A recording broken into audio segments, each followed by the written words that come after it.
ಆಚಾರ್ಯ ಶ್ರೀ ಅಮೃತಚಂದ್ರದೇವರು ರಚಿತ ಆತ್ಮಖ್ಯಾತಿ ಟೀಕೆ ಮಧ್ಯದೊಳಗೆ ಉದಿಸಿ ಬಂದಿರುವಂಥ ಅಮೃತಮಯ ಕಲಶಗಳ ಮೇಲೆ ರಾಜಮಂತ್ರಿ ಪಾಂಡೆಯವರು ಬರೆದಿರುವ ಬಾಲಬೋಧಿನಿ ಟೀಕೆ ಸ್ವಾಧ್ಯಾಯ ನಡೆದಿದೆ.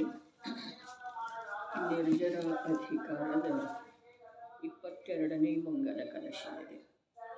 ಸಮ್ಯಕ್ ದೃಷ್ಟಯದೇವ ಸಾಹಸಮಿದಂ ಕರ್ತುಂ ಕ್ಷಮಂತೆ ಪರಂ ಯದ್ವಜ್ರೇಶ್ವರತ್ಯವಿಭಯಚರ ತ್ರೈಲೋಕ್ಯಮುಕ್ತಾವನಿ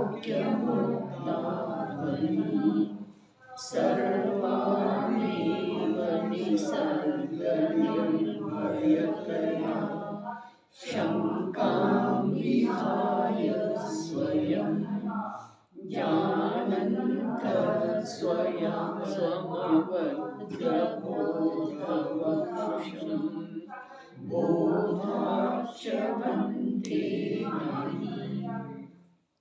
ಸಮ್ಯಕ್ ದೃಷ್ಟಯಃ ಏವ ಇದಂ ಸಾಹಸಂ ಕರ್ತುಂ ಕ್ಷಮಂತೆ. ಯಾವ ಜೀವರಾಶಿಯು ಸ್ವಭಾವಗುಣ ರೂಪದಿಂದ ಪರಿಣಮಿಸಿದೆಯೋ ಅದು ನಿಶ್ಚಯದಿಂದ ಇಂಥ ಧೈರ್ಯ ಮಾಡುವ ಸಲುವಾಗಿ ಸಮರ್ಥವಾಗುತ್ತದೆ. ಧೈರ್ಯದ ಮಾತು ಹೇಳಿದರೆ ಮತ್ತು ಜೀವರಾಶಿ ಇದೆ ರೀ ಸಮ್ಯಕ್ ದೃಷ್ಟಿ. ಆ ಜೀವರಾಶಿಯ ಎದುರಿಗೆ ಮೊನ್ನೆ ಚರ್ಚೆ ಸ್ವಲ್ಪ ಆದದ್ದು ಇತ್ತು. ಅನಂತ ಸಿದ್ಧರುಗಳಿದ್ದಾರೆ, ಅವರೆಲ್ಲ ಸಮ್ಯಕ್ ದೃಷ್ಟಿಗಳೇ ಇದ್ದಾರೆ. ಅರಹಂತ, ಆಚಾರ್ಯ, ಉಪಾಧ್ಯಾಯ, ಸಾಧು ಅವರೆಲ್ಲ ಸಮ್ಯಕ್ ದೃಷ್ಟಿಗಳೇ ಇದ್ದಾರೆ. ಪಂಚಮಗುಣ ಸ್ಥಾನವರ್ತಿ, ಶ್ರಾವಕ,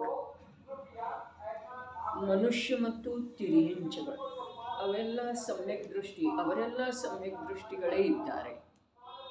ಚತುರ್ಥ ಗುಣಸ್ಥಾನವರ್ತಿ 7ನೇ ನರಕದ ನಾರ್ಕಿಗಳನ್ನು ಮೊದಲು ಮಾಡಿಕೊಂಡು ಸ್ವರ್ಗದ ಅಸಂಖ್ಯ ದೇವಗಳ ಮನುಷ್ಯ ತಿರಿಯಂಚಗಳ ವಿಚಾರ ಮಾಡಿದ ನಂತರ ಮಿಥ್ಯಾದೃಷ್ಟಿಗಳು ಎಷ್ಟು ಉಳಿದರೆ. ನಿಗೋಧದ ಜೀವರಾಶಿ, ಏಕೇಂದ್ರಿಯ ಪಂಚಸ್ಥಾವರಗಳ ಜೀವರಾಶಿಯನ್ನು ಬಿಟ್ಟು ಬಿಡ್ರಿ, ಅವರು ನಿಶ್ಚಯದಿಂದ ಸಂಸಾರಿ ಇದ್ದಾರೆ. ವಿಕಲತ್ರಯಗಳನ್ನೂ ಬಿಟ್ಟು ಬಿಡೋದು. ಸಂಜ್ಞಿ ಪಂಚೇಂದ್ರಿಯಗಳಲ್ಲಿ ಎಷ್ಟು ಉಳಿದರ್ರಿ? 3 ಗತಿಗಳನ್ನೂ ಬಿಟ್ಟು ಬಿಡೋದು. ಮನುಷ್ಯರೊಳಗೆ ಎಷ್ಟು ಉಳಿದರ್ರಿ? ಬಹಳ ಕಮ್ಮಿ ಅಲ್ಲ, ಬಹಳ ಕಮ್ಮಿ ಇದೆ. ಮತ್ತು ಸಮ್ಯಕ್ ದೃಷ್ಟಿಗಳ ಸಂಖ್ಯೆ ಎಷ್ಟು? ರಾಶಿ ಅನಂತ ಸಂಖ್ಯೆ ಒಳಗಡೆ. ಇಲ್ಲಿ ಕಮ್ಮಿ ಅನ್ನೋದ ಇದರ ಲೆಕ್ಕ ತೆಗೆದ ನಂತರ ಐತೆ.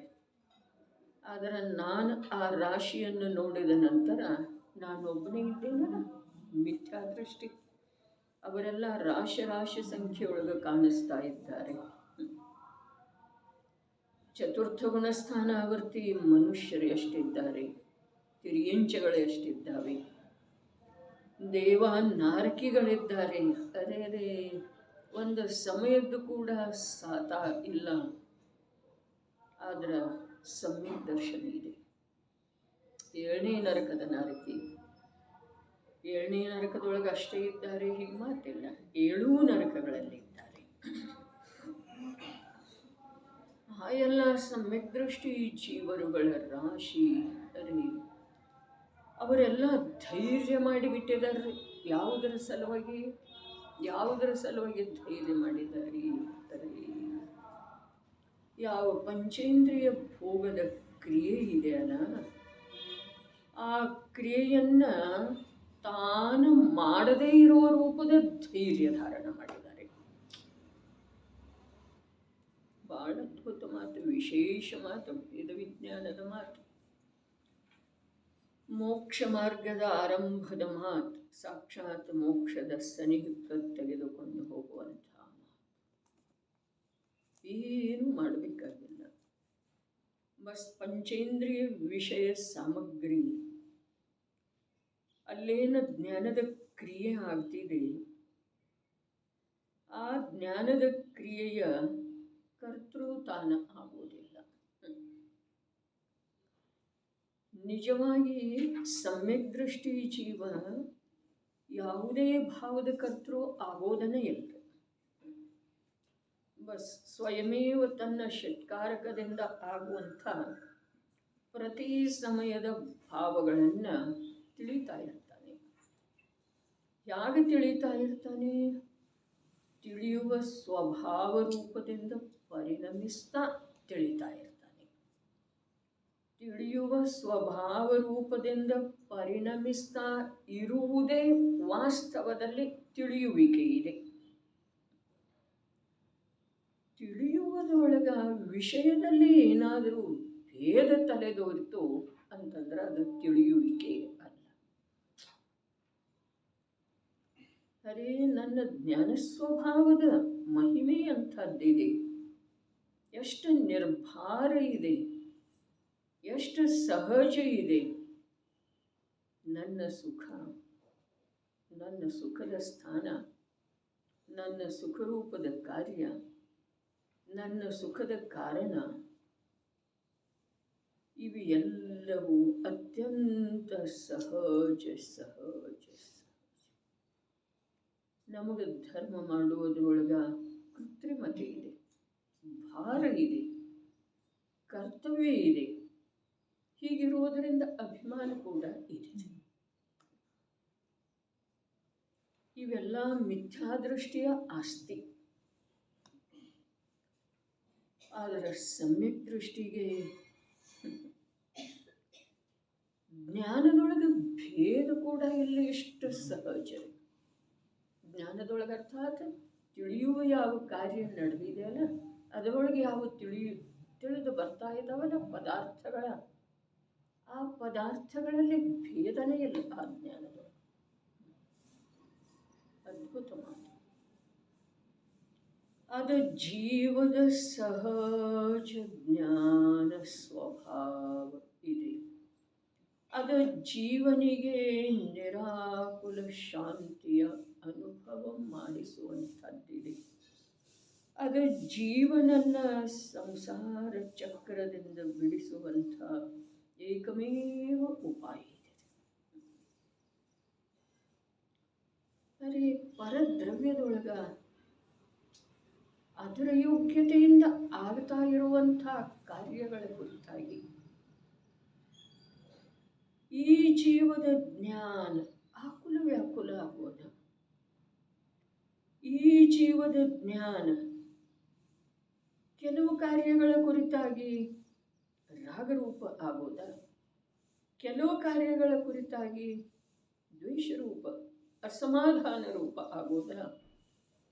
ಇದೆಲ್ಲ ಜ್ಞಾನದ ಸ್ವಭಾವ ಅಲ್ಲವೇ ಅಲ್ಲ. ಯಾವುದೆಲ್ಲ ತಿಳಿದು ಬಂದ್ರೂ ಕೂಡ ಅರೆ, ಯಾವ ಸಮ್ಯಕ್ ಜ್ಞಾನದ ಪರಿಪೂರ್ಣ ದಶಾ ಇದೆ, ಸಿದ್ಧಾವಸ್ಥೆ, ಅಲ್ಲಿ ಮೂರು ಲೋಕ ಮೂರು ಕಾಲ ಎಲ್ಲ ತಿಳಿದು ಬರ್ತಿದೆ. ಅನಂತ ಅನಂತ ಅನಂತ ಅನಂತ ಕಾಲದಿಂದ ಆಗಿರುವಂಥ ಪ್ರತಿಯೊಂದು ಜೀವದ ಜೊತೆಗಿನ ಸಂಸಾರದಲ್ಲೇನು ಜೀವರಾಶಿ ಉಳ್ಕೊಂಡಿದೆಯಲ್ಲ, ಆ ಜೀವದ ಜೊತೆಗಿನ ಪ್ರತಿಯೊಂದು ಜೀವದ ಜೊತೆಗಿನ ಅನಂತ ಸಂಬಂಧಗಳು ತಿಳಿದು ಬರ್ತಾ ಇದ್ದಾವೆ. ಸಾಮಾನ್ಯ ಮಾತಲ್ಲ. ತನಗೆ ಸಿದ್ಧಾವಸ್ಥೆ ಪ್ರಾಪ್ತ ಆದದ್ದಿದೆ, ಕೃತಕೃತ್ಯಾವಸ್ಥೆ ಪ್ರಾಪ್ತ ಆದದ್ದಿದೆ, ಸಮ್ಯಕ್ತ್ವದ ದಶಾ ಪೂರ್ಣ ರೂಪದಿಂದ ಅರಳಿದ್ದು ಇದೆ. ಅಲ್ಲಿ ಮೂರು ಲೋಕದ ಸಮಸ್ತ ಚರಾಚರ ಪದಾರ್ಥಗಳ ಕಾಣಿಸ್ತಾ ಇದ್ದಾವೆ. ಪ್ರತಿಯೊಂದು ಪುದ್ಗಲ ಪರಮಾಣು, ಸಂಸಾರದಲ್ಲಿ ಉಳಿದಿರುವಂಥ ಜೀವರಾಶಿ, ಒಂದೊಂದು ಜೀವರಾಶಿಯ ಜೊತೆಗೆ ಪ್ರತಿಯೊಂದು ಪರಮಾಣುವಿನ ಜೊತೆಗೆ ಯಾವ್ಯಾವ ರೀತಿಯಿಂದ ಅನಂತ ಬಾರಿ ಸಂಬಂಧ ಬಂದದ್ದೇ ಇದೆ ಇಂದ ಸಿದ್ಧ ಆಗಿರುವಂತಹ ಜೀವ. ಆ ಎಲ್ಲ ಜೀವಗಳ ತಿಳಿದು ಬರ್ತಾ ಇದ್ದಾವೆ ಸ್ಪಷ್ಟ. ವಿಚಾರ ಮಾಡ್ರಿ. ನಿನ್ನೆ ದಿವಸ ಅಥವಾ ಹೋದ ವಾರ, ಹೋದ ತಿಂಗಳ, ಹೋದ ವರ್ಷ ಯಾರಿಗೋ ಜೊತೆಗೆ ಸ್ನೇಹದ ಸಂಬಂಧ ಬಂದಿತ್ತು. ಅದು ಬರೀ ಈಗ ಬುದ್ಧಿಯೊಳಗೆ ಬಂತು ಅಂತಂದ್ರೆ ಒಂಥರ ಆಗ್ತಿದೆಯೋ ಅಥವಾ ಇಲ್ಲ, ಪ್ರತ್ಯಕ್ಷ ಆ ಸಮಯದಲ್ಲಿ ಇದ್ದ ಹಾಗೆ ಯಾವುದೋ ಜೀವದ ಜೊತೆಗೆ ಯಾವುದೋ ಪ್ರಕಾರದ ಮನಸ್ತಾಪ ಆಗುತ್ತಿತ್ತು. ಹೋದ ವರ್ಷ, ಹೋದ ತಿಂಗಳು, ನಿನ್ನೆ ದಿವಸ, ಒಟ್ಟಿನಲ್ಲಿ ಭೂತಕಾಲ. ಅದು ಸ್ಮರಣೆಗೆ ಬಂತು ಅಂತಂದ್ರೆ ಆ ಪ್ರಕಾರದ ಪ್ರತ್ಯಕ್ಷ ಅನುಭವ ಆಗ್ತಿದೆಯೋ ಅಥವಾ ಇದು ಒಂದು ಜೀವ ಮತ್ತು ಅದು ಒಂದು ಜೀವ. ಎಲ್ಲವೂ ತಿಳಿದು ಬರ್ತಾ ಇದೆ. ಎಲ್ಲವೂ ಹಿಂದಿನ ಭಾವದೊಳಗಾದ್ರೆ ಹಿಂದಿನ ಭಾವದೊಳಗಾದ್ರೆ ಹಿಂದಿನ ಭಾವದೊಳಗಾದ್ರೆ ಹಿಂದಿನ ಕಳೆದ ಅನಂತ ಕಾಲ. ಯಾವ ಪುದ್ಗಲ ಪರಮಾಣು ಆಭರಣದ ರೂಪದಿಂದಾಗಿತ್ತು, ಯಾವ ಪುದ್ಗಲ ಪರಮಾಣು ಆಸನದ ರೂಪದಿಂದ, ಪೀಠೋಪಕರಣ ರೂಪದಿಂದಾಗಿತ್ತು, ಯಾವ ಪುದ್ಗಲ ಪರಮಾಣು ಮನೆಯ ರೂಪದಿಂದ ಆದದ್ದು, ಯಾವ ಪುದ್ಗಲ ಪರಮಾಣು ಶರೀರ ರೂಪದಿಂದ ಆದದ್ದು, ಯಾವ ಜೀವ ತಂದೆಯ ರೂಪದಲ್ಲಿತ್ತು, ಯಾವ ಜೀವ ತಾಯಿಯ ರೂಪದಲ್ಲಿ, ಯಾವ ಜೀವ ರಮಣೀಯ ರೂಪದಲ್ಲಿ, ಯಾವ ಜೀವ ತನುಜನ ರೂಪದಲ್ಲಿ, ಅನುಜನ ರೂಪದಲ್ಲಿ, ಅಗ್ರಜನ ರೂಪದಲ್ಲಿ, ಎಲ್ಲ ಶತ್ರುವಿನ ರೂಪದಲ್ಲಿ, ನಮ್ಮ ಹಾನಿಗೆ ದುಃಖಕ್ಕೆ ಕಾರಣ ಆಗಿರುವಂತಹ ಅವಸ್ಥೆಯ ರೂಪದಲ್ಲಿ ಎಲ್ಲ ಸ್ಪಷ್ಟ ಕಾಣಿಸ್ತಾ ಇದೆಯೋ ಅಥವಾ ಇಲ್ಲರಿ. ಆದರೆ ಏನೂ ಆಗ್ತಾ ಇಲ್ಲ. ಏನೂ ಆಗ್ತಾ ಇಲ್ಲ ಅರ್ಥಾತ್ ಆ ಕಾಣಿಸುವಿಕೆಯಿಂದ ಅವರ ಜ್ಞಾನದೊಳಗೆ ಮತ್ತು ಆನಂದದೊಳಗೆ ಯಾವ ವ್ಯತ್ಯಯ ಬರ್ತಾ ಇಲ್ಲ. ಅದು ಒಂದು ಜೀವ. ಇದು ಅಂಥದ್ದೇ ಜೀವ, ಅದು ಅಂಥದ್ದೇ ಜೀವ. ಇದು ಹೀಗೆ ಯಾಕೆ ಮತ್ತು ಅದು ಹಾಗೆ ಯಾಕೆ? ಇದು ಹೀಗೆ ಯಾಕೆ ಮತ್ತು ಅದು ಹಾಗೆ ಯಾಕೆ? ಯಾಕೆ? ನಿನ್ನೆ ಬಂತಲ್ಲ ಅಪ್ಪಾಜಿ ಪ್ರವಚನ, ಅಂತರವನ್ನು ಸಾಮ್ಯಗೊಳಿಸೋದಿದೆ, ಅಳಿಸಿ ಹಾಕೋದಿದೆ ಅಂಥೇಳಿ ನನ್ನ ಭಾವದೊಳಗೆ ಬಂತ. ಅರೆ, ಶಬ್ದ ಕೂಡ ಎಷ್ಟು ಪ್ರಶಸ್ತ. ಅವರು ಮತ್ತು ನಮ್ಮ ಮಧ್ಯದಲ್ಲಿರುವಂಥ ಎಷ್ಟು ಅಂತರವನ್ನು ಅಳಿಸಿ ಹಾಕೋದಿಲ್ಲ, ಸಾಮ್ಯಗೊಳಿಸೋದಿದೆ.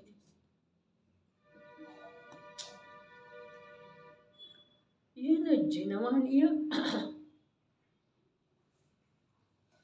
ಉಪಾಸಕರ ಶಬ್ದ ಪ್ರಯೋಗ, ಏನು ಜಿನವಾಣಿಯ ವಿಷಯನಾದಂಥ ಶುದ್ಧಾತ್ಮನ ಆರಾಧಕರ ಭಾವಗಳ ಸ್ವರೂಪ, ಮತ್ತು ಜಿನವಾಣಿಯಿಂದ ವಿಮುಖ ಇರುವಂಥ ಜಿನವಾಣಿಯ ಉಪಾಸಕನೂ ಇಲ್ಲ, ಜಿನವಾಣಿಯ ಮೂಲ ಸಾರರೂಪ ವಿಷಯದ ಆರಾಧಕನೂ ಇಲ್ಲ.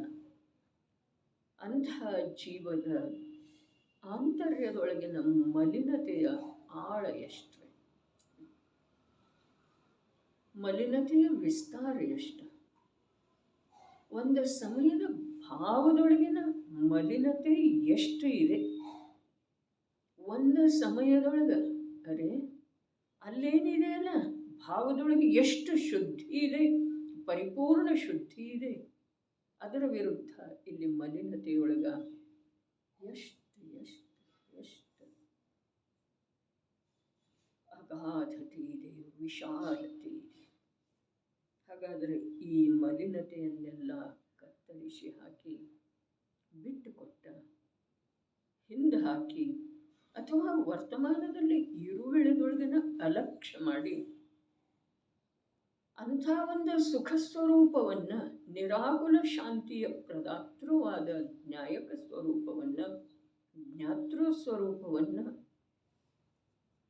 ಮುಖ್ಯ ಮಾಡೋದು, ಬರೇ ಮುಖ್ಯ ಮಾಡೋದಲ್ಲ, ಅದರದೇ ಅನುಭವ ಮಾಡೋದು. ಇದರ ಉಳಿದದ್ದರ ಅನುಭವ ಮಾಡೋದಿಲ್ಲ.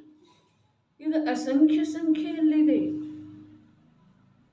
ಆದರೆ ಅದರ ಅನುಭವ ಮಾಡುವಂಥ ಶಕ್ತಿ ಕೂಡ ಆ ಅಸಂಖ್ಯ ಸಂಖ್ಯೆಯ ಮಲಿನತೆಯನ್ನು ತಿರೋಭೂತಗೊಳಿಸುವಂಥ ಸಾಮರ್ಥ್ಯವುಳ್ಳದ್ದೇ ಇದೆ.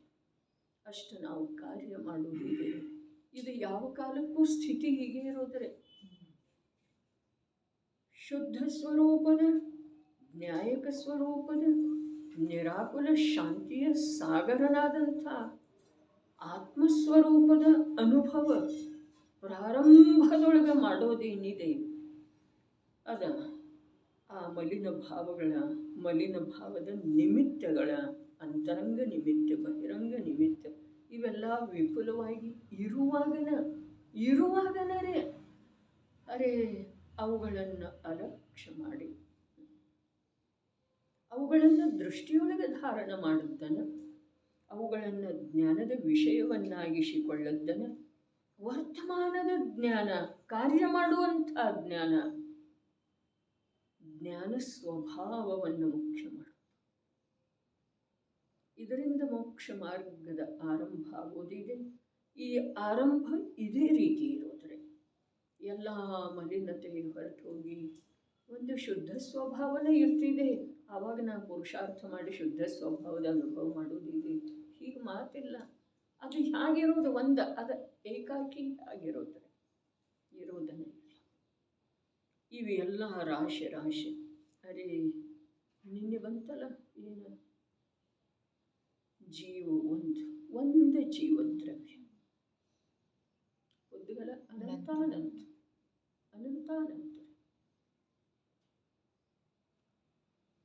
ಅವುಗಳಿಂದ ಈ ಜೀವದ್ರವ್ಯ ಸ್ವಯಂ ಮೇಲೆದ್ದು ಬರಬೇಕಾಗಿದೆ. ಅವುಗಳದ್ದು ಏನಾದರೂ ಸಾಮರ್ಥ್ಯ ಕಮ್ಮಿ ಆಗ್ತಿದೆ, ಕಾರ್ಯೇಂದ್ರ ಮಂದಾಗ್ತಿದೆ, ಹೀಗೆ ಮಾತನ ಇಲ್ರಿ. ಈ ಪ್ರಕಾರದ ಅಪೇಕ್ಷಣೆ ಮಾಡೋದಿಲ್ರಿ. ಜೀವ ಒಂದು ಅನಂತಾನಂತ ಬುದ್ಧರ ಪರಮಾಣು ದ್ರವ್ಯಗಳು ಯಾವ ಆ ಜೀವನಿಗೆ ಸುತ್ತುವರೆದದ್ದು, ಆ ಜೀವದ ಸಂಯೋಗದೊಳಗೆ ಸಂಯೋಗ ಅಲ್ಲ, ಏಕಕ್ಷೇತ್ರ ಅವಗಾಹ ರೂಪದಿಂದ ನಿಂತದ್ದು. ಎಷ್ಟ ಅನಂತಾನಂತ ಅವುಗಳದ್ದು ಅನೇಕ ಆಕಾರ, ಅನೇಕ ರೂಪ, ಅನೇಕ ಬದಲಾವಣೆ. ಈ ಒಂದು ದೇಹದೊಳಗನೆ ಎಷ್ಟು ಪ್ರಕಾರದ ಬದಲಾವಣೆ ಇದೆ. ಜೀವದ್ರವ್ಯ ಒಂದು ಜೀವದ್ರವ್ಯ. ಉಳಿದದ್ದು ಇಂದ್ರಿಯ ಗೋಚರ ಏನದವ ಅವೆಲ್ಲವೂ ಅಜೀವ. ಅವುಗಳದ್ದು ಮಾತಿಲ್ಲ.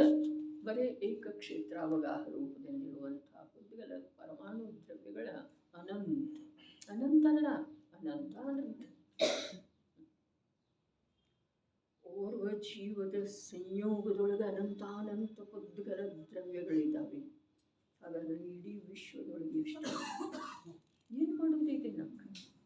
ಮಾಡೋದೇನಿದೆ? ಇಡೀ ವಿಶ್ವದೊಳಗೆ ಎಷ್ಟು ಪರಮಾಣು ದ್ರವ್ಯ ಇದಾವೆ, ಎಷ್ಟು ಬುದ್ಧಿಗಳ ದ್ರವ್ಯ ಇದಾವೆ? ಮಾಡೋದೇನೂ ಇಲ್ಲ, ಆದರೆ ಇದಾವೆ. ಈ ಜೀವದ್ರವ್ಯಕ್ಕ ಅರ್ಥಾತ್ ನನ್ನ ಸಂಯೋಗದೊಳಗ ಅನಂತ ಈಗ ಬಂದಿದ್ದಾವೆ. ಅವು ಇನ್ನೊಂದು ಸಮಯದ ನಂತರ ಅವುಗಳೊಳಗಿಂದ ಕೆಲವು ಹೊರಟು ಹೋಗ್ತವೆ, ಮತ್ತು ಕೆಲವು ಬಂದು ಸೇರಿಕೊಳ್ತವೆ. ಅನಾದಿ ಕಾಲದಿಂದ ನಡೆದಿರೋದು ಇದೆ. ಅಲ್ಲಿ ಕೂಡ ಮತ್ತು ಎಲ್ಲೆಲ್ಲಿಯೂ ಕೂಡ ಏನಿದೆ? ಒಂದು ಜೀವದ್ರವ್ಯದ್ದೇನು ಮಾತು ಹೇಳಿದಾರಲ್ಲ, ಇಲ್ಲಿ ರಾಶಿ ಹೇಳ್ತಾ ಇದ್ದಾರೆ ನಮ್ಮ ಎದುರಿಗೆ. ಬುದ್ಧಿಗಳದ್ದಲ್ಲ, ಸಮ್ಯಕ್ ದೃಷ್ಟಿ ಜೀವಗಳು.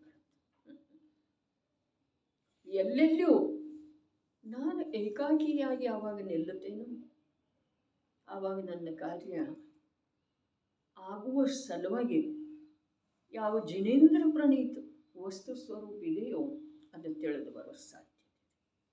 ನಾನು ಏಕಾಕಿಯಾಗಿ ಅದೇ ಇರೋದನ್ನ ಏಕಾಕಿ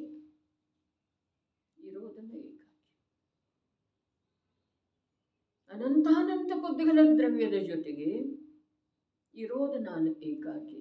ಎಂಥ ಭಯಾನಕ ಪರಿಸ್ಥಿತಿ ಇದೆ ಅಲ್ಲ. ಅನಂತಾನಂತ ಬುದ್ಧಿ ವಿಜಾತಿ ಇದ್ದಾವೆ.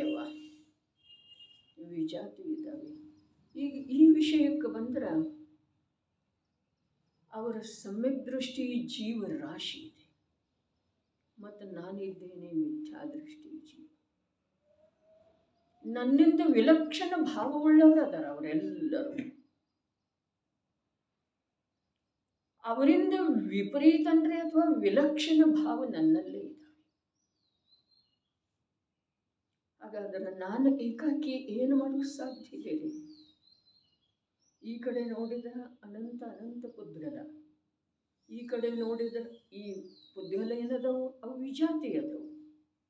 ಮತ್ತು ಈ ರಾಶಿ ರಾಶಿ ಯಾವ ಸಮ್ಯಕ್ ದೃಷ್ಟಿ ಜೀವರುಗಳ ಅರೆ ದಿವ್ಯವಾದಂಥ ಭವ್ಯವಾದಂಥ ಸ್ವಾಧೀನವಾದಂಥ ಮಾರ್ಗದೊಳಗ ಯಾವುದರದ್ದು ಬಾಧೆ ಇಲ್ಲದನ್ನು ಸಾಗ್ತಾ ಇರುವಂಥ ಸಮ್ಯಕ್ ದೃಷ್ಟಿ ಜೀವರುಗಳ ರಾಶಿ ರಾಶಿ, ತನ್ನ ಸ್ವಭಾವದೊಳಗೆ ಸ್ಥಿರ ಇರುವಂಥ ಜೀವಗಳ ಅನಂತ ಸಿದ್ಧ. ಮತ್ತು ನಾನು ಆ ಸ್ವಭಾವದಿಂದ ಹೊರಗಿದ್ದುಕೊಂಡು ಆ ಸ್ವಭಾವವನ್ನು ಲೆಕ್ಕಿಸದೆ, ಆ ನಿಜ ಸ್ವಭಾವವನ್ನು ಗೌರವಿಸದೆ, ಆ ನಿಜ ಸ್ವಭಾವದ ಮಹಿಮೆಯನ್ನು ತಂದುಕೊಳ್ಳದೆ ಈ ಅನಂತಾನಂತ ಪುದ್ಗಲ ದ್ರವ್ಯಗಳ ಜೊತೆಗೆ ಹೇಗೆ ಜೀವನ ಮಾಡೋದು? ಏನಾದರೂ ಅನ್ನಿಸ್ತಿದೆಯನ್ನ, ವಿಚಾರದೊಳಗೆ ಬರ್ತಿದೆಯನ್ನ ವಾಸ್ತವಿಕತೆ, ಹೇಗೆ ಜೀವನ ಮಾಡೋದು? ಮತ್ತು ಆ ಜೀವನದ ಫಲಶ್ರುತಿ ಏನ್ರಿ? ದುಃಖ ಅಥವಾ ಸುಖ, ಭವನ ಅಥವಾ ಮೋಕ್ಷ, ಏನಿದೆ ಅದರ ಫಲಶ್ರುತಿ? ಸ್ವಲ್ಪ ವಿಚಾರ ಮಾಡೋದು. ಎಷ್ಟು ನಾವು ತಪ್ಪು ಮಾಡತ್ತೇವೆ ಅಂದರೆ ಅಪ್ಪಾಜಿಯವರು ಒಂದು ಮಾತು ಹೇಳ್ತಾರಲ್ಲ, ಅದ್ರ ಹಿಂದೆ ಭಾಳ ಗಂಭೀರತೆ ಇದೆ. ಅಂದರೆ ಹೇಳ್ತಾರಲ್ಲ ಅವರು ಏನಂದ್ರೆ ಗಾಡಿ ಕಿಟಕಿಯಿಂದ ನಾಲ್ಕು ಗೋಡೆಯಾಗಿರ್ಬೇಕು. ಅದು ನಂಗೆ ಇವತ್ತು ಕುಂದು ಶತಕ್ಕೆ ಕೇಳ್ತಾ ಅನ್ಸಾಕೈತಿ, ಮೋಕ್ಷ ಪತಮೇ ತಾಪ ನಿಜಕ್ಕೂ ನಿಜಮೇ ಧ್ಯಾನ ಪರ ದ್ರವ್ಯಮೇನ ವಿಹಾರ. ಅಂದರೆ ನೀವು ಹೊರಗಿಂದ ನೋಡಬೇಡ, ನೋಡಿದ್ರೆ ಬರೀ ಪುದ್ಗಲನೇ ಇದೆಯಲ್ಲ, ಅಚೇತನನೇ ಇದೆಯಲ್ಲ, ಯಾವುದರಲ್ಲಿ ಜ್ಞಾನದ ಅಂಶ ಇಲ್ಲ, ಯಾವುದರಲ್ಲಿ ಸುಖದ ಅಂಶ ಇಲ್ಲ. ಅದರ ಕಡೆ ನೋಡುವುದರಿಂದ ಅದರಿಂದಂತೂ ಜ್ಞಾನ ಸುಖ ಪ್ರಾಪ್ತ ಆಗೋದಿಲ್ಲ. ಇದು ಮಾತು ದೊಡ್ಡದಲ್ಲ. ಆದರೆ ನಮ್ಮ ಜ್ಞಾನ ಮತ್ತು ನಮ್ಮ ಸುಖ ಬಿಟ್ಟು ಹೋಗ್ತಿದೆ, ವಿಸ್ಮರಣೆಯಾಗಿ ಹೋಗ್ತಿದೆ. ಯಾವುದರಲ್ಲೇ ಸುಖ ಇಲ್ಲ, ಜ್ಞಾನದ ಅಂಶ ಇಲ್ಲ, ಅದರ ಕಡೆಗೆ ನೋಡುವುದರಿಂದ ನಮಗೆ ಸುಖ ಆಗಲಿ ಜ್ಞಾನ ಆಗಲಿ ಪ್ರಾಪ್ತ ಆಗುವುದಿಲ್ಲ. ಇದು ದೊಡ್ಡ ಮಾತಲ್ಲ. ಆದರೆ ನನ್ನ ಸುಖ ಸ್ವಭಾವ, ನನ್ನ ಜ್ಞಾನ ಸ್ವಭಾವ ತಿರೋಭೂತ ಆಗ್ತಿದೆ, ಮರ್ತು ಹೋಗ್ತಿದೆ, ಅಲಕ್ಷ್ಯಕ್ಕೊಳಗಾಗ್ತಿದೆ, ಅನಾದರಕ್ಕೊಳಗಾಗ್ತಿದೆ. ಹೀಗಾಗುವುದರಿಂದ ಆ ನನ್ನ ಜ್ಞಾನ ಸ್ವಭಾವ ಸುಖ ಸ್ವಭಾವ ಎಷ್ಟು ಅಲಕ್ಷಿತ ಆಗ್ತಿದೆ, ಅನಾದರಕ್ಕೊಳಗಾಗ್ತಿದೆಯಲ್ಲ, ಅಷ್ಟೇ ಕೇವಲಿ ಪ್ರಭುಗಳ ಹೇಳಿರುವಂಥ ವಾಸ್ತವಿಕತೆಯ ವಿರಾಧನೆ ಕೂಡ ಆಗ್ತಿದೆ. ಅದಕ್ಕೆ ಸೂಕ್ಷ್ಮ ಭಗವಂತ ಧರ್ಮದ ಮಾರ್ಗ ಸೂಕ್ಷ್ಮ ಇದೆ, ವಾಸ್ತವದಲ್ಲಿ ಧರ್ಮ ಸೂಕ್ಷ್ಮ ಇದೆ. ಈ ಸ್ಥೂಲ ದೃಷ್ಟಿ ಇರುವಂಥ ಜೀವ ಕೇವಲ ಪುದ್ಗಲದ ಸ್ಥೂಲ ಸ್ಕಂಧಗಳನ್ನೇ ನೋಡುವ ತಿಳಿಯುವಂಥ ಶಕ್ತಿ ಉಳ್ಕೊಂಡಿರುವಂಥ ಈ ಜೀವ ಆ ಸೂಕ್ಷ್ಮವಿರುವಂಥ ರಾಶಿ ರಾಶಿಯ ಮಧ್ಯದಲ್ಲಿ ನೋಡ್ರಿ, ಹೊಳೆಯುತ್ತಿರುವಂಥ ಗಾಜಿನ ತುಂಡುಗಳ ರಾಶಿ ರಾಶಿ ಇದ್ದಾವೆ. ಅದರೊಳಗೆ ಒಂದು ರತ್ನ ಇದೆ, ಬೆಲೆ ಬಾಳುವ ನಿಜವಾದ ರತ್ನ. ಅವು ಏನು ಪಾಷಾಣಿಲ್ಲ, ಕಾಷ್ಠದ ತುಂಡಿಲ್ಲ, ಹೊಳೆಯುವ ಗಾಜ್. ಆ ಹೊಳೆಯುವ ಗಾಜ್ ಅಂದ್ರನ ಏನ? ಚಿದ್ವಿಕಾರ.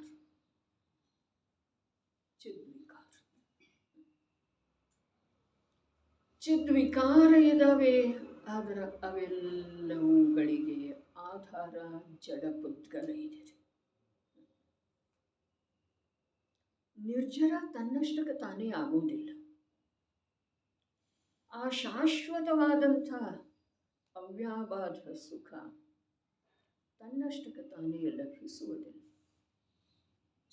ಸಮಯಕ್ಕ ಅನಂತ ಪುರುಷಾರ್ಥ ಮಾಡೋದಿದೆ, ಉತ್ತರೋತ್ತರ ಅಪೂರ್ವ ಪುರುಷಾರ್ಥ ಮಾಡೋದಿದೆ. 48 ನಿಮಿಷ ಅಥವಾ ಅಂತರ್ಮುಹೂರ್ತ ಏನು ಹೇಳಿದಾರಲ್ಲ, ಸ್ವಭಾವದಲ್ಲಿ ಸ್ಥಿರ ಉಳಿಯುವುದು. ಅದು ಪ್ರತಿಯೊಂದು ಸಮಯ ಏನಿದೆ, ಉತ್ತರೋತ್ತರ ಅಪೂರ್ವ ಅಪೂರ್ವ ಅಪೂರ್ವ ಅಪೂರ್ವ ಪುರುಷಾರ್ಥ ಆಗ್ತಾ ಹೋಗ್ತಿದೆ. ಅದು ಮಾಡುವಂಥದ್ದು ಶಕ್ತಿ ಇದೆ ಈ ಜೀವದಲ್ಲಿ. ಯಾವುದು ಈ ಜೀವದಲ್ಲಿ ಇಲ್ಲ, ಆ ಕಾರ್ಯವನ್ನು ಮಾಡುವ ಸಲುವಾಗಿ ಯಾರೂ ಸರ್ವಜ್ಞ ಪ್ರಭು ಆಗಲಿ ವೀತರಾಗಿ ಸಂತರಾಗಲಿ ಹೇಳಲಿಲ್ಲ. ಈ ಜೀವದಲ್ಲೇ ಪರ್ಯಾಯದೊಳಗೆ ಯಾವ ಪ್ರಕಾರದ ಶಕ್ತಿ ಪ್ರಗಟ ಇದೆಯಲ್ಲ, ಆ ಶಕ್ತಿಯಿಂದ ಆಗುವಂಥ ಕಾರ್ಯ ಹೇಳಿದ್ದಾರೆ. ಶಕ್ತಿನೇ ಇಲ್ಲದೆ ಇರುವಂಥ ಕಾರ್ಯವನ್ನು ಹೇಳಲೇ ಇಲ್ಲ. ಶಕ್ತಿನೇ ಇಲ್ಲ ಮತ್ತು ಮಾಡಲಿಕ್ಕೆ ಹೇಳಿದರೆ ಹೀಗೆ ಸ್ವರೂಪನೇ ಇಲ್ಲ. ಇಲ್ಲೇನು ಹೇಳ್ತಾ ಇದ್ದರು ನಡೀರಿ. ಯಾವ ಜೀವರಾಶಿಯು ಸ್ವಭಾವ ಗುಣರೂಪದಿಂದ ಪರಿಣಮಿಸಿದೆಯೋ, ಏನ ಒಂದೇ ಇದೆ ಶಬ್ದ, ಸ್ವಭಾವ ಗುಣರೂಪದಿಂದ ಪರಿಣಮಿಸಿದೆ. ಪರಿಣಮನ ಪ್ರತಿಯೊಂದು ಜೀವದಲ್ಲೇ ಇದೆ. ಪರಿಣಮನ ಇಲ್ಲದ ಯಾವ ಜೀವ ಇಲ್ಲ, ಯಾವ ದ್ರವ್ಯ ಇಲ್ಲ. ಆದರೆ ಸ್ವಭಾವ ಗುಣರೂಪದಿಂದ ಪರಿಣಮಿಸಿರುವಂಥ ಜೀವರಾಶಿಯನ್ನು ನಮ್ಮ ಎದುರಿಗೆ ಪ್ರಸ್ತುತಪಡಿಸ್ತಾ ಇದ್ದಾರೆ. ಪರಿಣಮನದ ಮಾತು ಹೇಳ್ತಾ ಇಲ್ಲ, ಜೀವದ ಮಾತು ಹೇಳ್ತಾ ಇಲ್ಲ. ಆದರೆ ಸ್ವಭಾವ ಗುಣರೂಪದಿಂದ ಪರಿಣಮಿಸಿದ ಜೀವರಾಶಿಯ ಮಾತು ಹೇಳ್ತಾ ಇದ್ದಾರೆ. ಭಯ ಅನ್ನಿಸ್ಬೇಕು. ಅರೆ, ಇಂಥ ಸಂಜ್ಞೆ ಪಂಚೇಂದ್ರಿಯ ದಶ, ಈ ಪ್ರಕಾರದ ಸುಂದರ ಅವಸರ, ಈ ರೀತಿ ತ್ರಿಲೋಕ ಪೂಜ್ಯವಾಣಿಯ ಸಂಯೋಗ ಇರುವೆಳೆದೊಳಗೆ ನಮ್ಮ ಅಪರಾಧದ ಕುರಿತು ನಮಗೆ ಭಯ ಅನ್ನಿಸಲಿಲ್ಲ ಅಂತಂದ್ರೆ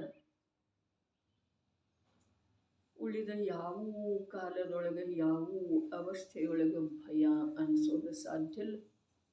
ಭಯನ ಎಲ್ಲೇ ಅನ್ನಿಸಲಿಲ್ಲ, ಅಲ್ಲಿಂದ ಅಪರಾಧದ ತ್ಯಾಗ ಮಾಡುವ ಮಾತ ಬರೋದನೇ ಇಲ್ಲ. ಏನ ಇಂಥ ಸುಂದರ ಅವಕಾಶ,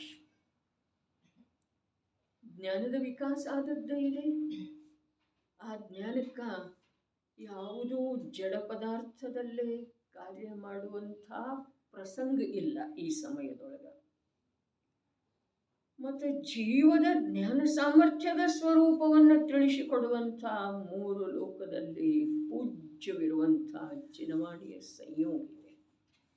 ಈಗ ನಮಗೆ ನಮ್ಮಲ್ಲೇ ಆಗ್ತಾ ಇರುವಂಥ ಅಪರಾಧದ ಪರಿಚಯ ಆಗಲಿಲ್ಲ ಅಂತಂದ್ರೆ ಭಯ ಉತ್ಪನ್ನ ಆಗಲಿಲ್ಲ. ಅರೆ, ಅಪರಾಧದ ಕುರಿತು ಭಯ ನೋಡ್ರಿ. ಕಳವು ಮಾಡುವಂಥ, ಅಸತ್ಯ ಮಾತನಾಡುವಂಥ, ಪರಸ್ತ್ರೀ ಸೇವನೆ ಮಾಡುವಂಥ ನಿರ್ಭಯನಾಗಿ ಮಾಡುವುದಿಲ್ಲರಿ. ಮಾಡ್ತಾನೆ ಅಂತ ಇಲ್ಲ. ಕಳವು ಮಾಡುವಂಥ, ಅಸತ್ಯ ಮಾತಾಡುವಂಥ ಭಯ ಎಲ್ಲೆಲ್ಲೆಲ್ಲರೇ ಒಂದು ಅಂಶರೇ ಅವನ ಅಂತರಂಗದೊಳಗೆ ಇರ್ತಿದ್ದೇನೆ. ಪರಸ್ತ್ರೀಯ ಕಡೆಗೆ ಪಾಪದೃಷ್ಟಿಯಿಂದ ನೋಡುವಂಥ ಭಯ ಇರ್ತಿದ್ದೇನಿಲ್ರಿ. ನಿರ್ಭಯನಾಗಿಯೇ ಆ ಪ್ರಕಾರದ ಕಾರ್ಯ ಮಾಡುವುದಿಲ್ಲ. ಹಾಗಾದರೆ ಇಲ್ಲಿ ಇಷ್ಟೆಲ್ಲ ಇರುವೆಳೆದೊಳಗೆ ಏನಿದೆ? ಜ್ಞಾನದ ಸಾಮರ್ಥ್ಯ ಇದೆ. ಮೂಲ ಆ ಜ್ಞಾನಕ್ಕೆ ಪರದ್ರವ್ಯದೊಳಗೆ ಕಾರ್ಯ ಮಾಡಬೇಕಾದಂಥ ಭಾರ ಇಲ್ಲ ಈ ಸಮಯದೊಳಗೆ. ಮತ್ತು ಆ ಜ್ಞಾನದ ಸಾಮರ್ಥ್ಯವನ್ನೇ ತಿಳಿಸಿಕೊಡುವಂಥ, ಜ್ಞಾನದ ಸಾಮರ್ಥ್ಯವನ್ನು ನಂಬಿ ಅದರಲ್ಲಿ ಯಾರು ಸುಖಿಸ್ತಾ ಇದ್ದಾರೋ ಅವರು ಹೇಳಿರುವಂಥ ವಚನ ಇದೆ ಎದುರಿಗೆ.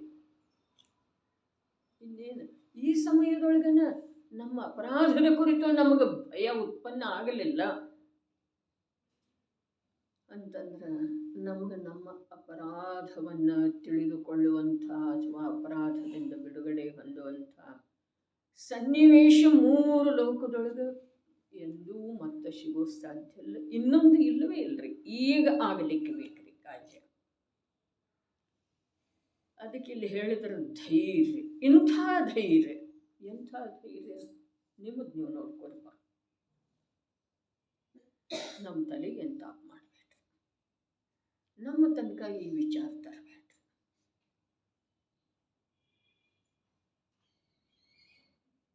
ಇಷ್ಟು ಹೇಳುವಂಥ ಧೈರ್ಯ ಯಾರ ಹತ್ರ ಇದೆ? ನಾ ಇದೆ ನೀ ಕಾಜು ಮಾಡಿದ್ದೀನಿ,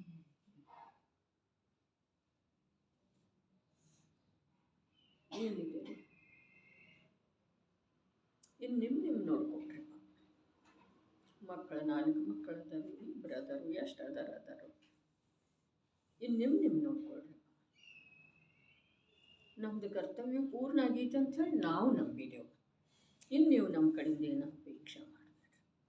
ನಮ್ಮ ಬುದ್ಧಿಗೆ ಆಕುಲತೆಯನ್ನು ಉತ್ಪನ್ನ ಮಾಡಬೇಡ್ರಿ. ಹೇಳುವ ಧೈರ್ಯ ಯಾರಲ್ಲೇ ಇದ್ದಿದೆ. ಅವ್ರು ಹೋದಿರ್ರಿ, ಅವ್ರು ತಮ್ಮ ಮಾರ್ಗದೊಳಗೆ ಹೋದಿರ್ರಿ. ಹೇಳಿ ಹೋದ್ರು, ಮಾಡಿ ಹೋದ್ರು, ಪ್ರತ್ಯಕ್ಷ ಆದರ್ಶ ಆಗಿ ಹೋದಿರ್ರಿ. ಅದರ ಆದರ್ಶ ನೋಡಿ. ಅವ್ರು ಬಂದರು, ಇವ್ರು ಬಂದರು ಅಂದ್ರೆ ಅದೇನು ನನ್ನ ಕಡೆಯಿಂದ ಆಗುತ್ತೆ. ನಿನ್ನ ಮನೆ ಕಸ ಗುಡಿಸೋಣ ಅಲ್ಲ. ಸ್ಪಷ್ಟ ಯಾರು ಹೇಳ್ಬೋದ್ರಿ? ಕೆಲಸದವ್ರು ಬಂದರು, ಹಾಲ್ದವ್ ಬಂದ ಅಂದ್ರೆ ಅದೇನು ನನ್ನ ಕೆಲಸ ಅಲ್ಲ. ನೀವು ಬೇಕಾದಲ್ಲಿ ನಿಮಗೆ ನನ್ನಿಂದ ಯಾವ ಬಂಧನೂ ಇಲ್ಲ. ಆದರೆ ನಿಮ್ಮ ಯಾವ ಜವಾಬ್ದಾರಿ ನನ್ನ ತಲೆಗೆ ಹಂಚ. ನಾವು ಎಷ್ಟು ಎಲ್ಲಿ ಏನು ಮಾಡ್ತಾ ಇದ್ದೇವೆ, ನಮಗೆ ನಿವೃತ್ತಿ ಯಾವಾಗ ಆಗುತ್ತೆ? ಯಾವಾಗ? ಇದು ರಾಗದ್ವೇಷದ ಮಾತಲ್ಲ. ನಿವೃತ್ತಿ ನಮ್ಮನ್ನು ನಾವು ಬಿಡಿಸಿಕೊಳ್ಳೋದು ಯಾವಾಗ? ನಾವೇ ಸಿಕ್ಕಾಕೊಳ್ತಾ ಇದ್ದೇವಲ್ಲ, ನಾವಾಗೇನ ಬುದ್ಧಿಪೂರ್ವಕ ಒಂದ ತಗೊಳ್ತಾ ಇದ್ದೇವೆ ಸಂಸಾರ ಅಂಥೇಳಿ ಹೇಳಿದರು ಅಪ್ಪಾಜಿ.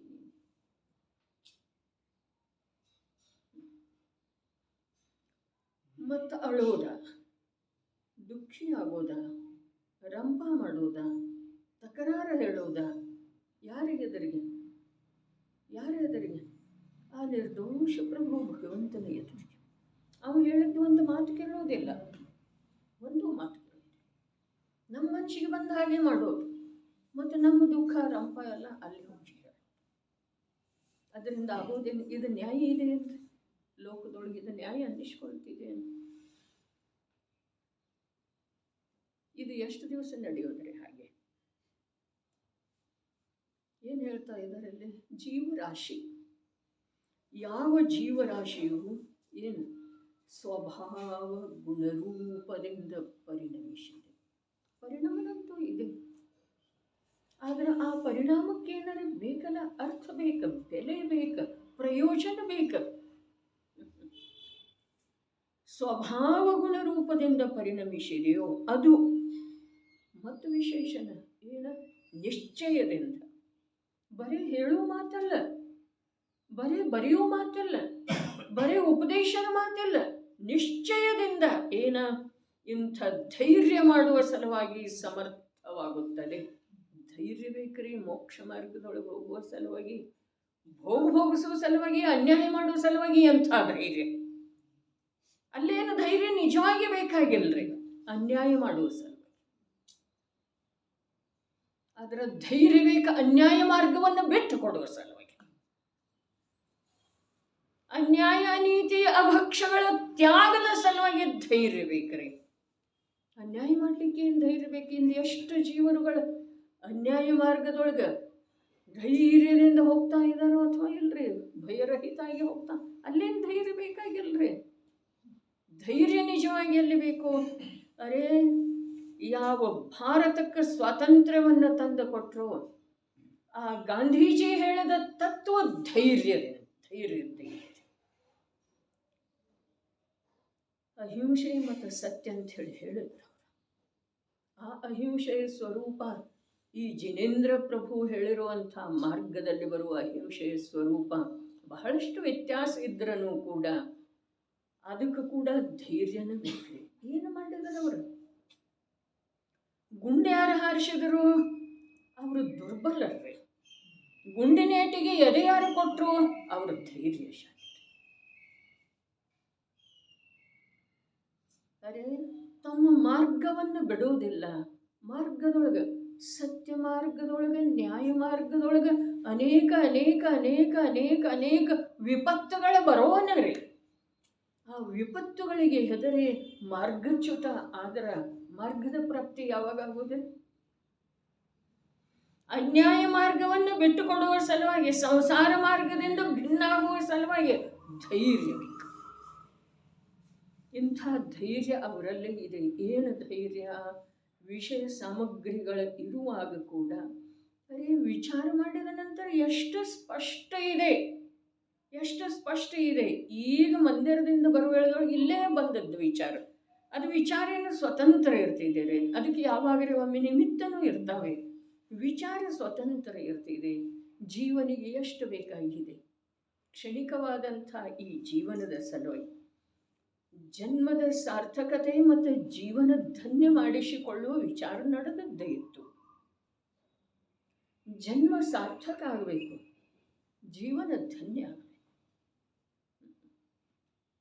ಜನ್ಮದ ಸಾರ್ಥಕತೆ ಮತ್ತು ಜೀವನ ಧನ್ಯ ಆಗುವ ಸಲುವಾಗಿ ಏನು ಮಾಡಬೇಕಾಗಿದೆ? ಏನು ಮಾಡಬೇಕಾಗಿದೆ? ಈಗ ಬಟ್ಟೆ ಅಂತೂ ಇಂಥವಿದಾವೆ, 2 ಜೊತೆ ಇದ್ರೆ 4 ವರ್ಷ ಹೋಗ್ತಾವ್ರೆ, ಹರಿಯೋದೇ ಇಲ್ಲ. ನಿಜವಾಗಿ ಜೀವನ ಎಷ್ಟು ಸುಲಭವಿದೆ, ಧನ್ಯ ಆಗಬಹುದಾಗಿದೆ. ಆದರೆ ಆಶೆಗೆ ಮಿತಿ ಇಲ್ಲ, ಮಿತಿ ಇಲ್ಲ. ಎಲ್ಲಿದೆ ಮಿತಿ? ಅರ್ಧ kg ಅನ್ನ ಅಂಥೇಳಿ ಸದಾ ಸುಖದಾಶಿ ಹೇಳಿದ್ದಾರೆ. ನಿಜವಾಗಿನ ನಮ್ಮ ಈ ಶರೀರಕ್ಕೆ ಎಷ್ಟು ಅವಶ್ಯಕ ಇದೆ ಅಷ್ಟು ಆಹಾರ ಹಾಕಿದ ನಂತರ ಜೀವನಿಗೆ ನಿರಾಕುಲತೆಯೂ ಇರ್ತಿದೆ ಮತ್ತು ಪಾಪರಹಿತತೆ ಮಾರ್ಗದೊಳಗೂ ಕೂಡ ಸಾಗಲಿಕ್ಕೆ ಬರ್ತಿದೆ. ಪಾಪರಹಿತ ಮಾರ್ಗದೊಳಗೆ ಸಾಗಲಿಕ್ಕೆ ಅವಕಾಶ, ನಿರಾಕುಲತೆ ಇರ್ತಿದೆ. ಒಂದು ತುತ್ತು ಹೆಚ್ಚು ತಿಂದ ನಂತರ ಏನಾಗ್ತಿದೆ? ಒಂದೇ ತುತ್ತು ತಾಪ ತ್ರಾಸ ಆಗ್ತಿದೇನಿಲ್ಲ. ಅದು ಯಾವ ರೀತಿ ಅನ್ನೋದು ನಾನು ಹೇಳುತ್ತಿಲ್ಲ. ಪ್ರಾಸುಖ ಭೋಜನದೊಳಗೆ, ಸಾದಾ ಭೋಜನದೊಳಗೆ ಎಷ್ಟು ಸುಖ ಇದೆ, ಶಾಂತಿ ಇದೆ, ಆರೋಗ್ಯಕ್ಕೆ ಅನುಕೂಲ ಇದೆ. ಅಷ್ಟ ಗರಿಷ್ಠ ಭೋಜನದೊಳಗೆ, ರಸನೇಂದ್ರಿಯ ಇಷ್ಟಪಡುವಂಥ ಭೋಜನದೊಳಗೆ ಸುಖ ಇದೆ. ಆದರೆ ಯಾವುದನ್ನ ಸುಖ ಅಂತೇಳಿ ಕಲ್ಪನೆ ಮಾಡಿಕೊಂಡು ಯಾವುದರ ಸಂಗ್ರಹ ಮಾಡ್ತಾ ಇದ್ದಾನೆ, ಆ ಸಂಗ್ರಹದಿಂದ ಇವನಿಗೆ ಭಾರ ಇದೆಯೋ, ಆಕುಲತೆ ಇದೆಯೋ, ದುಃಖ ಇದೆಯೋ ಅಥವಾ ಸುಖ ಇದೆ. ಇಷ್ಟು ಸಾಮಾನ್ಯ ವಿಚಾರ ನಮ್ಮ ತಲೆಗೆ ಹೋಗುವುದಿಲ್ಲ. ಕಾರ್ಯ ಸುಲಭ ಇದೆ, ಜನ್ಮ ಸಾರ್ಥಕ ಆಗ್ತಿದೆ, ಜೀವನ ಧನ್ಯ ಆಗ್ತಿದೆ. ಜನ್ಮದ ಸಾರ್ಥಕತೆ ಇಲ್ಲ. ನಮ್ದು ಜನ್ಮ ಅರೆ ನಿಜವಾಗಿ ಒಂದು ದೃಷ್ಟಾಂತ ಅಂತ ಹೇಳಿ ಹೇಳ್ತೇನೆ ತಿಳ್ಕೊಳ್ಳುವ ಸಲುವಾಗಿ. ಯಾವನಾದರೂ ಓರ್ವ ದೇವ ಅಥವಾ ಒಂದು ಶಕ್ತಿ ಯಾವುದೋ ಒಂದು ಜೀವಕ್ಕೆ ಮನುಷ್ಯ ಜನ್ಮಕ್ಕೆ ಹೋಗು ಅಂತ ಹೇಳಿ ಕೊಡುವಂಥ ಒಂದು ಯೋಗ್ಯತೆ ಇರ್ತಿತ್ತು ಮತ್ತು ಅದರ ಫಲಸ್ವರೂಪವಾಗಿ ಇವನಿಗೆ ಮನುಷ್ಯ ಭವ ಪ್ರಾಪ್ತ ಆಗಿತ್ತು ಅಂತಂದ್ರೆ ಆ ಶಕ್ತಿ ಅಥವಾ ದೇವ ನಿರಂತರ ಪಶ್ಚಾತ್ತಾಪ ಪಡುವಂಥ ಜೀವನ ನಾವು ಮಾಡ್ತಾ ಇದ್ದೇವೆ.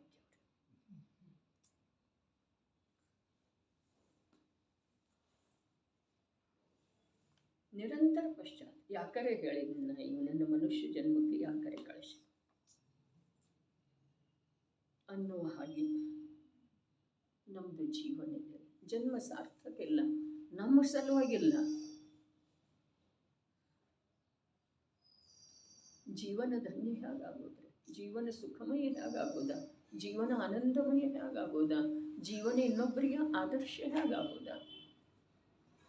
ಅರೆ ಪರಂಪರಾ ಏನಿದೆ, ಮೋಕ್ಷದ ಪರಂಪರಾ, ಸಿದ್ಧರ ಸಾಧುಗಳಿಗೆ ಆದರ್ಶ, ಸಾಧುಗಳ ಪಂಚಮಗುಣ ಸ್ಥಾನಾವರ್ತಿಗೆ ಆದರ್ಶ, ಪಂಚಮಗುಣ ಸ್ಥಾನಾವರ್ತಿಗಳ ಚತುರ್ಥ ಗುಣ ಸ್ಥಾನಾವರ್ತಿಗೆ ಆದರ್ಶ, ಚತುರ್ಥ ಗುಣ ಸ್ಥಾನಾವರ್ತಿಗಳ ಸಂಸಾರದಿಂದ ಬೇಸತ್ತಿರುವಂಥ ಮಿಥ್ಯಾದೃಷ್ಟಿ ಜೀವರುಗಳಿಗೆ ಆದರ್ಶ. ನಾವು ಯಾರಿಗೆ ಆದರ್ಶ ಅಥವಾ ಯಾರದ ಆದರ್ಶ ನೋಡ್ತಾ ಇದ್ದೇವೆ ಹೇಳ್ರಿ? ಎರಡೂ ಕಡೆಯಿಂದ ನೋಡು. ಯಾರಿಗೆ ಆದರ್ಶ ಆಗುವ ಸ್ಥಿತಿಯೊಳಗನು ನಾವೆಲ್ಲ ಯಾರದ ಆದರ್ಶವನ್ನು ನೋಡಿ ಧನ್ಯ ಆಗುವ ಸ್ಥಿತಿಯೊಳಗನು ನಮ್ಮ ಜೀವನವನ್ನು ರೂಪಿಸಿಕೊಳ್ಳುವ ತಿದ್ದಿಕೊಳ್ಳುವ ಸ್ಥಿತಿಯೊಳಗನು. ಹಾಗಾದರೆ ಜನ್ಮ ನಿರರ್ಥಕೇನಿಲ್ರಿ? ಜನ್ಮ ಸಾರ್ಥಕಿದೆ, ನಿರರ್ಥಕಿದೆ. ಅರೇ ಸ್ವಾರ್ಥಿ ಜೀವ ಅನ್ಬಹುದು. ನಮ್ಮ ತಂದೆ ಬಹಳ ಒಳ್ಳೆಯ ಯಾವಾಗ ಅಂತಂದ್ರೆ ಅನ್ನೋದನ್ನೇ ಇಲ್ಲ. ನ್ಯಾಯಕ್ಕೆ ನೀ ಹೇಳಪ್ಪ, ಶಶಿಕಾಂತ್ ಒಂದು ಕೋಟಿದ ಆಸ್ತಿ ಮಾಡಿದ ಎಲ್ಲ ನಮ್ಮ ತಂದೆ ಮಾಡಿದ್ದೀರಿ ಅಂಥೇಳಿ ಎಷ್ಟು ಕಾಲ ಅನ್ಬೋದು? ಒಮ್ಮೆರೆ ಅನ್ಬಹುದೇನ? ವಿಚಾರ ಮಾಡಿ. ಏನು ಚಿಂತೆ ಇಲ್ಲ. ನನ್ನ ತಂದೆ ನನಗಿಷ್ಟ ಆಸ್ತಿ ಮಾಡಿಟ್ಟಿದ್ದ, ಸಾಧ್ಯನೇ ಇಲ್ಲ. ಆ ಸ್ವಾರ್ಥಿ ಜೀವ ಅವುಗಳನ್ನು ನನ್ನು ಅಂಥೇಳಿ ತಿಳ್ಕೊಂಡು ಅವುಗಳ ಸಲುವಾಗಿ ಅಂತೂ ಅಲ್ವೇ ಅಲ್ಲ, ನಮ್ಮ ಅಪರಿಮಿತ ಮೋಹದ ಸಲುವಾಗಿ ನಾವು ಮಾಡ್ತಾ ಇದ್ದೇವೆ. ಆ ಮೋಹ ಏನು ಮಾಡಿದ್ದೇವೆ? ನಮ್ಮ ಹೇಗಿದೆಯೋ ಹಾಗೆ ತಿಳಿಯುವಂಥ ಜ್ಞಾನವನ್ನು ಆಚ್ಛಾದಿತ ಮಾಡ್ತಾರೆ. ನಿರಂತರ ಅದರ ಮೇಲೆ ದಡಪನ್ ತರ್ತಾ ಇದೆ. ಧೈರ್ಯ ಬೇಕು ನೋಡ್ರಿ. ನನಗೆ ಸಾಕಪ್ಪ, ನನಗೆ ಸಾಕು. ಪತ್ನಿ ಒಂದು ಹೇಳ್ತಾಳೆ, ಮಗಳು ಒಂದು ಹೇಳ್ತಾಳೆ, ಇದಿಷ್ಟು ಮಾಡೋಣ ಪಪ್ಪ ಅಂತ ಹೇಳ್ತಾಳೆ. ಸಾಲ ತೆಗೀರಿ ಅಂತ ಹೇಳ್ತಾಳೆ. ಅಲ್ಲಿ ಸಾಲ ಕಮ್ಮಿ ರೇಟ್ಲೇ ಇದೆ ಅಂತ ಹೇಳ್ತಾಳೆ. ಏನು ಸಾಲ ತೀರ್ಸೋದೇನು ಕಮ್ಮಿ ಇದೆ, ತೀರ್ಸೋಣ ಅಂಥೇಳಿ ಮಗ ಹೇಳ್ತಾನೆ. ನನಗೆ ಸಾಕಪ್ಪ ಅನ್ನುವಂಥದ್ದು ಧೈರ್ಯ ಬೇಕು. ನೀವು ನಿಮ್ಮ ಸಾಮರ್ಥ್ಯದಿಂದ ಏನು ಮಾಡ್ತೀರಿ? ಮಾಡ್ರಿ ಅಂಥೇಳಿ ಹೇಳುವಷ್ಟು ಕೂಡ ನನ್ನಲ್ಲಿ ಸಾಮರ್ಥ್ಯ ಇಲ್ಲ ನೋಡಪ್ಪ. ಹೀಗೆ ಭವದ ಭಾವದಿಂದ ಬಿಡಿಸಿಕೊಳ್ಳುವ ರೀತಿ ಇರ್ತಿದೆ. ಇದು ಒಂದಲ್ಲ ಒಂದು ದಿವಸ ನಮ್ಮ ಜೀವನದೊಳಗೆ ಬರಬೇಕು. ಇದೇ ಭವದೊಳಗೆ ಬಂದರೆ ಸರಿ, ಮತ್ತೊಂದು ಭವದೊಳಗೆ ಬಂದರೆ ಸರಿ, ಅನಂತ ಭವ ಕಳೆದ ನಂತರ ಬಂದರೆ ಸರಿ. ಆದರೆ ಈ ಭಾವ ಬರುವುದ ಮೋಕ್ಷ ಮಾರ್ಗದ ಪ್ರಾಪ್ತಿಯ ಸಲುವಾಗಿ ಅವಶ್ಯಕ ಇದೆ. ನನಗೆ ಸಾಕು. ಇದೆಷ್ಟು ದಿವಸ ಸಾಲೋದ? ನೀವು ಕೂತು ತಿಂದ್ರೆ ನೋಡೋಣ, ಇದು ತೀರದ ಮೇಲೆ ವಿಚಾರ ಮಾಡಿದ್ರೆ ಆಯ್ತು. ಯಾರಲ್ಲೇ ಇದ್ದೀರಿ ಧೈರ್ಯ? ಇದಕ್ಕೆ ಧೈರ್ಯ ಬೇಕು ಅಥವಾ ಇಲ್ರಿ? ಪ್ರತ್ಯಕ್ಷ ಮಾತು ಹೇಳಿದ್ರ ಅಪ್ಪಾಜಿ, ಈ ಧೈರ್ಯದಿಂದನೇ ಹೇಳಿದ್ರಲ್ಲ. ಬೆಲೆ ಏರಿಕೆ ಇರಲಿ, ಬಡ್ಡಿ ಸಾಲಿಲ್ಲ, ಗಂಟು ಮುರ್ಸೋಣ, ಗಂಟು ತೀರ್ತು ಬಂಗಾರ ಮಾರೋನು, ಅದು ತೀರ್ತು ಹೊಲ ಮಾರೋನು. ಮಾತು ಸಾಮಾನ್ಯ ಅಲ್ಲ, ಆದ್ರೆ ಆ ಮಾತಿನೊಳಗೆ ಭಾವ.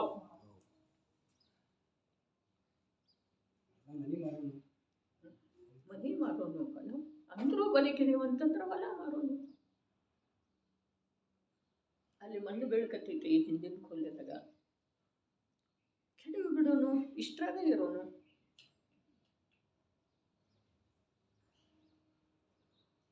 ಬಿದ್ರೆ ಬೀಳಿ, ಆ ಕಡೆದು ವ್ಯವಹಾರ ಬಂದ್ ಮಾಡಿಬಿಡೋನು.